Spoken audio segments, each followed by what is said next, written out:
Throughout the first 5 months of 1967, Jimi Hendrix rigorously toured the UK and mainland Europe, looking to make a name for himself entertaining crowds with his energetic stage show, utilizing a loud, melodic style of guitar playing with hammer-ons and pull-offs, vibrato, bending, and feedback combined in a way for which few people in that era had ever seen or imagined. In those early days, Jimi Hendrix did not have much cash, but he had his manager, Chas Chandler, formerly the bassist of the Animals, who believed in him, and two very capable gentlemen accompanying him in the Jimi Hendrix Experience, and he also had a batch of Fender Stratocaster guitars, which he played hard. In this video, we will look at the guitars Jimi played from January to early June 1967, touching upon the notable shows. Our focus will be the two Sunburst Strats, the Candy Apple Red Strat, which he ended up customizing and destroying at the Saville Theatre, and then we will touch upon the Fiesta Red Strat that Jimi eventually modified and lit on fire at the Monterrey Festival. During January of 1967, the Jimi Hendrix Experience was on tour of the UK, playing mostly smaller venues. They were playing shows daily, however they were not making much money. Half the songs they performed were cover songs, as only one single, Hey Joe, had been released on December 16th. Jimi was primarily using his white Linda 1964 Stratocaster, for which he brought with him from the States. At this time, Jimi also had a backup black Fender Stratocaster, but it was very short-lived.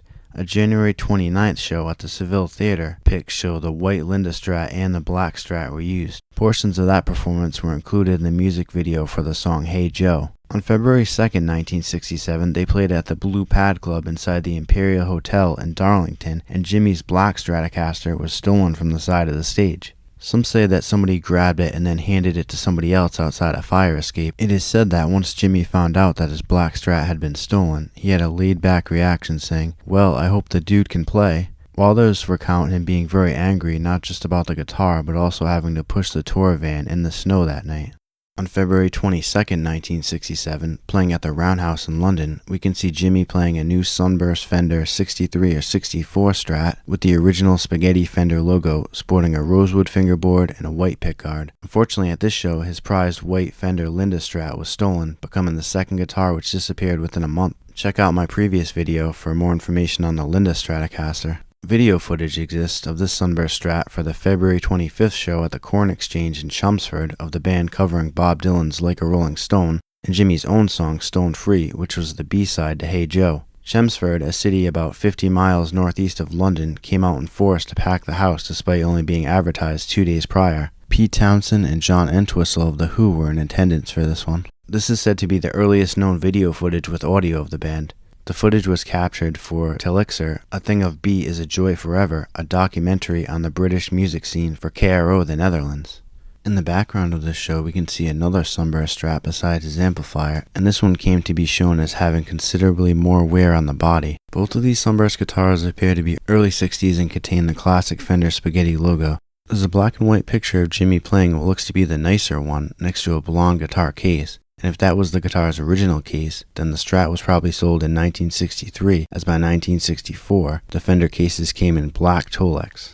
Jimi played his Sunburst Strat, or at least one of them, throughout March 1967. Most notably, the guitar was used when they performed Hey Joe and Purple Haze at the Marquee Club on March 2nd, which later aired on German TV program Beat Club 9 days later, and at the Star Club in Hamburg between the 17th and 19th, where he performed 2 shows a day. It can be very hard to distinguish the Keeper Sunburst Strat from the Beater Strat, as it seems like the Keeper got more and more roughed up as the months went on. Also, it did not help that there are not a ton of gig pictures from this era, and the ones we do have are either in black and white or just low resolution. We do have a famous picture at the Star Club showing both Sunburst Strats, and you can see him switching them off. The Beater Sunburst Strat reveals a prominent scratch line on the back of the body or on the belly carve. On March 6, 1967, they traveled to the Sonian Forest on the outskirts of Brussels, Belgium, where they did a mime television appearance for the Belgium show Vibrato. The forest location is a cool and unique backdrop for the show. Although the show originally aired on March 21st, the original tapes were not kept and there's no known recordings currently. These forest images have been published in a variety of media, including the 2000 box set, The Jimi Hendrix Experience.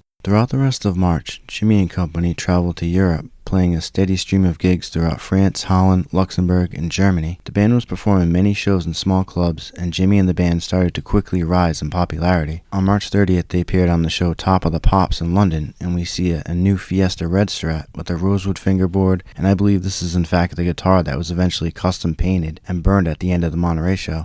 Starting on March 31st and lasting through April 1967, the Walker Brothers tour saw the Jimi Hendrix Experience playing larger theaters along with artists of very different genres, to fans of which were dominated heavily by teenage girls. This was a different crowd than the group had been used to, playing up to that point mostly smaller pubs and clubs. The band was supporting another U.S. band, the Walker Brothers, Cat Stevens, and Engelbert Humperdinck, among others. Prior to their March 31st show at the Astoria Theatre in London, Chas Chandler and Jimi were looking to expand media publicity and do something more dramatic than The Who smashing up their gear. Journalist Keith Altham suggested it's a pity you couldn't set fire to the guitar, and Jimi became determined to see that idea through. Although it is confirmed that Jimi did in fact burn a guitar at the end of the second show that day, most people agree it was one of the Sunburst guitars, probably the one in worse condition, as that would make the most sense. However, there's no video footage. There are a few pictures backstage at this Astoria show showing Jimi holding the nicer Sunburst Strat, appearing with some of the other acts.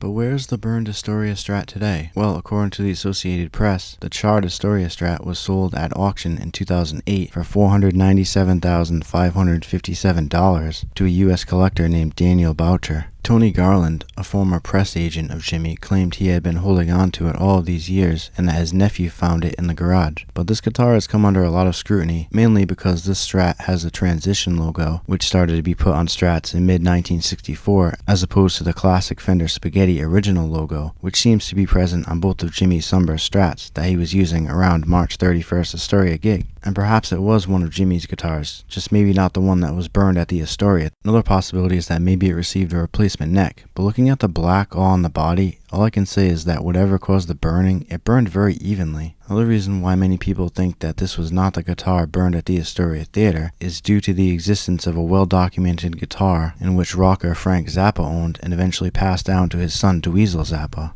Frank said he acquired the body from Jimi Hendrix's ex-roadie Howard Parker, who told him that it was owned by Jimi and burned at the Miami Pop Festival in May of 1968, although it's almost universally accepted that he did not burn a guitar there. In my opinion, I think Frank's guitar is more likely to be the burned Astoria Strat due to it containing a large scratch on the back of it, which resembles a scratch shown in pics of Jimi's beater guitar. On May 4th, the band again did a Mime TV performance in London on Top of the Pops, and we can see the remaining Sunburst Strat with heavy wear along the bottom edge of the body. Well, what would be the top for a Reddy? On May 7, 1967, we have a pic of Jimi playing at the Saville Theatre holding a new Candy Apple Red Stratocaster with a maple fretboard. This Candy Apple Red Strat, being likely a 63 or 64 model with a maple fingerboard like the 50s models, was a rarity at that point, and likely a special order, as Fender was mainly selling Strats with the rosewood fingerboards. This is the guitar that would eventually become known as the Saville Theatre Strat or the Sgt. Pepper Strat, denoting its last hurrah. On May 11, 1967, just a day before the Are You Experience album is released in the UK, the band played in Paris for a French TV show, performing the songs Stone Free and a cover of the Trogs' Wild Thing. We can see him using the Sunburst Strat, and I do believe this to be the nicer of the Strats, pictured backstage at the Astoria. But by this time, this guitar has also taken many more battle wounds over the course of just 6 weeks, although the back of the guitar still appears to be relatively clean. The Are You Experience album was released on May 12th in the UK, but would not be released in the United States until August 23rd. And then on May 15th in Berlin, Germany, they played a pair of shows, and we can see the Candy Apple Strat again used. We have a picture on May 16th in Munich, Germany at the Big Apple, where he played 2 40-minute shows, and we can see Jimi playing the Candy Apple Strat, and while in town they did a photo session the next day on the 17th. We can see the Candy Apple Strat 3 more times, May 19th through the 21st, in Gothenburg, Sweden, Karlstad, Sweden, and then in Copenhagen, Denmark.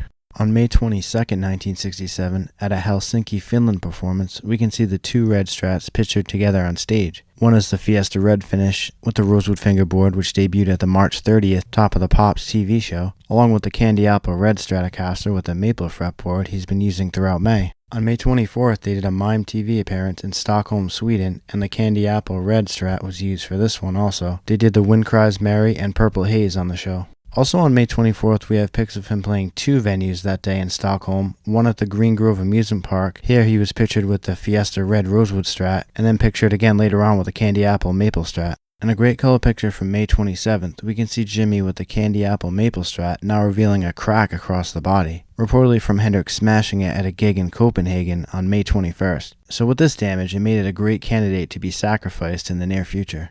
On May 28th, we can see him playing the Fiesta Red Strat at the Jaguar Club in Herford, Germany. And then on May 29th, Jimi headlined Barbecue 67 with bands including Cream and Pink Floyd, playing what is believed to be one of the first rock festivals ever at the Tulip Bulb Auction Hall in Spalding, Lincolnshire, England. Attendees have said that the acoustics were less than ideal at this venue, which was a cattle auction shed housed in a steel building on a very warm day. By the time Jimi performed, he ran into many obstacles, such as being late to the stage, encountering tuning problems, amp problems, and struggling with bad monitor mixes. After playing a shortened set of around a half hour, he finished up by throwing his Fiesta Red Rosewood Strat into his Marshall speaker stack. On June 4th, 1967, Jimi Hendrix played the Saville Theatre in London, a key gig attended by several rock stars including members of the Beatles and the Rolling Stones. The Saville Theatre in London, which he already played a few times, was a renowned concert venue at the time. It was managed by Brian Epstein, the manager of the Beatles, who occasionally booked top-tier acts for Sunday evening concerts. Jimi was booked as the headlining act for this concert, which also featured Denny Laine, formerly of the Moody Blues, and Procol Harum as supporting acts. By this time, Hendrix had already become a rising star in the UK thanks to hits like Purple Haze and Hey Joe. However, this performance was particularly special as it was attended by the Beatles and other British rock stars of the era. Noel Redding stated, "The farewell show at the Saville Theatre is bound to be a biggie. We even rehearsed for it and did a special photo session." This Saville Theatre show was the last British gig before the experience went off for Jimi's homecoming US tour that would last until August of that year. So he planned for this gig and this guitar to be a farewell. Jimi took his battered and cracked red Candy Apple Strat and painted the front with black and white swirling foliage and hearts. And then on the back, he painted a white ground and then added flowers and a big message about the universal gypsy queen of true free expressed music, and then added the date and the location of the gig alongside it. At both shows that night, they opened with the cover of the Beatles' Sgt. Pepper's Lonely Hearts Club Band, and that was a bold move as the album was just released just 3 days before on June 1st, 1967. So Jimi was playing tribute to Paul McCartney and George Harrison in the audience. Reportedly, he played a black Strat with the rosewood fingerboard throughout the gig, but as the band prepared to perform Are You Experienced for their finale, a roadie handed Jimi his painted Strat and he smashed it to bits at the conclusion. The body of this Saville Strat is now housed at the Museum of Pop Culture in Seattle, Washington. The Saville Theatre show contributed to the growing anticipation for Jimi Hendrix's upcoming US debut at the Monterrey Pop Festival later that month, which would finally bring him into the American spotlight. This show was loosely reenacted in the 2013 film Jimi, All Is By My Side, starring Andre 3000 from Outkast as Jimi Hendrix, which highlights his early career. There is a scene of Jimi walking into his dressing room at the Saville Theatre shortly before the show and telling his bandmates he wants to play Sgt. Pepper's title track and hands them the album. With the dialogue and costume, the scene which they play it looks to be based upon the later Sgt. Pepper's performance on December 22nd, 1967 at the Olympia in London, which was video documented, although for some reason they depicted him playing a flying V instead of the maple neck Candy Apple Red Stratocaster or the white Strat like in the December show.